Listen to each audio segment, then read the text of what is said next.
हम लोग बात कर लेते हैं। सबसे पहला लेसन जो हमें सीखने और समझने को मिला और वो था ऑनलाइन का जमाना है भाई। आप जरा सोचिए, एक बात मैं आप लोगों से सवाल पूछता हूं, अगर यही कोरोना काल आज से 20-30 साल पहले आया होता जब ऑनलाइन का जमाना ही नहीं था। धन्यवाद हो जियो का जिसने इंटरनेट को इतना सस्ता बना दिया और आज जना जना इंटरनेट यूज कर पा रहा है ना।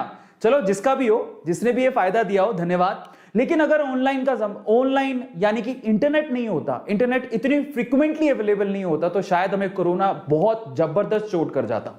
मानो नहीं मानो बहुत बुरी हालत हो जाती।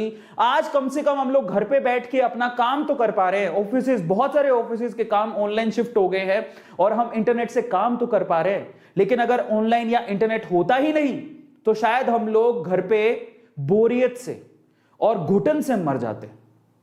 एटलीस्ट आज हमारे घर में बहुत सारे लोग, एटलीस्ट हमारे बच्चे हैं जो, ठीक है, वो कोरोना काल में हमने उनको, चलो किसी के पास लैपटॉप है या मोबाइल है तो कम से कम पढ़ तो पा रहा है, बिजी तो है, दिमाग में कुछ अलग फितूर तो नहीं चल रहा, अकेलेपन से मर तो नहीं जाएगा, समझ रहे हैं, कम से कम उसे एंगेज करके रख पा रहे वो इंटरनेट की वजह से। तो हमें समझने की जरूरत है कि आने वाला जमाना ऑनलाइन का है। एजुकेशन पूरी तरह से ऑलमोस्ट मान के चलिए, मैंने ऐसे दिन देखे 2017 तक फिजिकल एजुकेशन बहुत ज्यादा फेमस थी, उसके बाद 4 साल के अंदर ऑनलाइन एजुकेशन ने जो पैर पसारे हैं उसमें फिजिकल या ऑफलाइन एजुकेशन पूरी तरह से हिल गई है।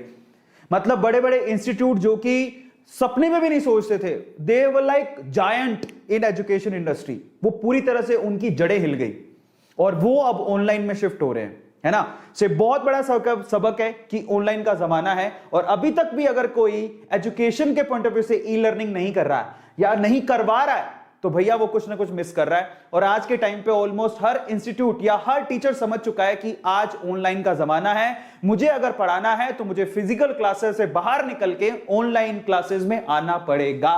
पहला सबक यह है।